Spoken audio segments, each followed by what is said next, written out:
ensejou o tema em debate hoje, né, que foi a infecção do presidente da República pelo novo coronavírus. Lembrando que a Covid-19 é uma doença para a qual ainda não existe vacina disponível, nem tratamento cientificamente comprovado. E que o presidente ele pertence a grupo de risco, né, pelo fato de ser uma pessoa idosa e por ter sequelas físicas decorrentes do grave atentado contra a sua vida nas eleições de 2018. Bom, ontem eu e o meu debatedor, o Dr. Augusto, nós já registramos aí nossos votos de saúde ao presidente da República e aqui eu reitero a minha torcida para que ele convalesça rapidamente. O que choca é que esse mínimo de empatia com o próximo não é praticado por muita gente que se diz inclusiva, que se diz tolerante, que se diz progressista e até liberal, né?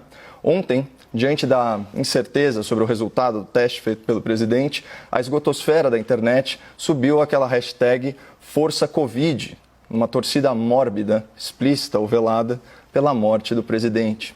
Não é de hoje, né, que a rede mundial de computadores se tornou, por assim dizer, o repositório de insatisfações pessoais de gente muito frustrada com a sua própria realidade. E nesse sentido eu vejo o Twitter, por exemplo, muito mais como uma terapia em grupo do que como uma rede social. Mas para uma empresa que viola a liberdade de expressão de seus usuários mais críticos, que censura postagens arbitrariamente e se diz tão preocupada com os tais discursos de ódio, não é estranho que conteúdos desejando a morte de alguém sejam mantidos e ainda promovidos na plataforma? Só um parênteses. Vocês conseguem imaginar o que aconteceria se cidadãos que apoiam o governo publicassem postagens em redes sociais desejando explicitamente a morte dos ministros do STF por Covid? Seria certamente considerado um ataque antidemocrático às instituições. E ai de quem mencionasse os ministros Alexandre de Moraes ou Dias Toffoli. Essa pessoa seria investigada no inquérito ilegal das fake news, seria surpreendida por uma busca e apreensão injustificável, seria enquadrada na Lei de Segurança Nacional, acabaria presa preventivamente e os seus advogados nem teriam acesso aos autos do processo. Mas incitar o ódio contra o presidente da República, desejando a sua morte por escrito, aí pode. Mas enfim, deixemos aí a esquerda e os radicais de centro com o seu ódio do bem, engajados aí nessa corrente virtual pela morte de um homem cujo único crime, até o momento, é pensar diferente deles.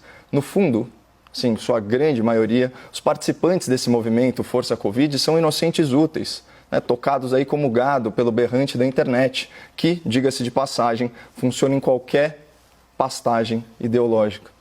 O que realmente preocupa não são as manifestações das pessoas, são as manifestações do assim chamado quarto poder, a mídia. Né, parafraseando aqui Roosevelt, hoje, 7 de julho de 2020, é uma data que viverá na infâmia para o jornalismo brasileiro.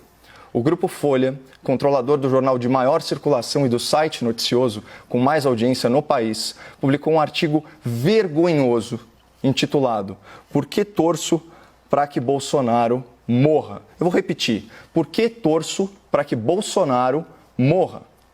Eu vou omitir do espectador da CNN o nome do autor desse artigo, por 2 motivos. Né? Primeiro, quem escreve com tanto rancor, com tanta imprudência, com tanto radicalismo, na verdade, está desesperado para chamar a atenção. E eu não estou aqui para mimar gente carente. E segundo, na publicação original, online, o jornal Folha de São Paulo não declarou que a opinião do jornalista não reflete a sua própria.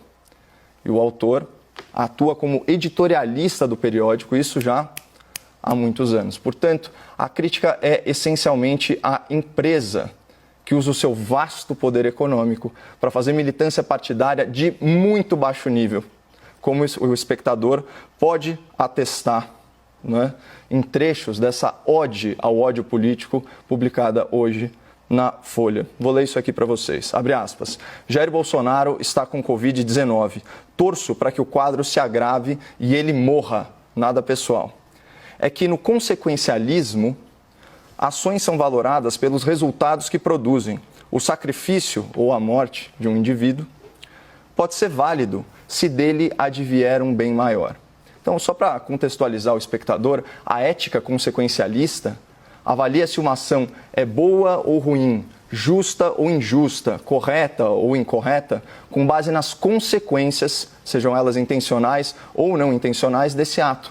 Ou seja, numa interpretação vulgar, mesmo um crime pode se tornar um ato virtuoso, dependendo dos resultados que ele produz. Então, assim, vejo o perigo dessa visão de mundo que vai relativizar a natureza do bem e do mal numa lógica quase maquiavélica, onde os fins justificam os meios. Então, saindo aí da teoria, indo para a prática, o que impede um transtornado mental radicalizado, como era o terrorista Adélio Bispo, né, ex-militante do PSOL, de ler um texto desse e se achar no direito moral de assassinar o presidente da República?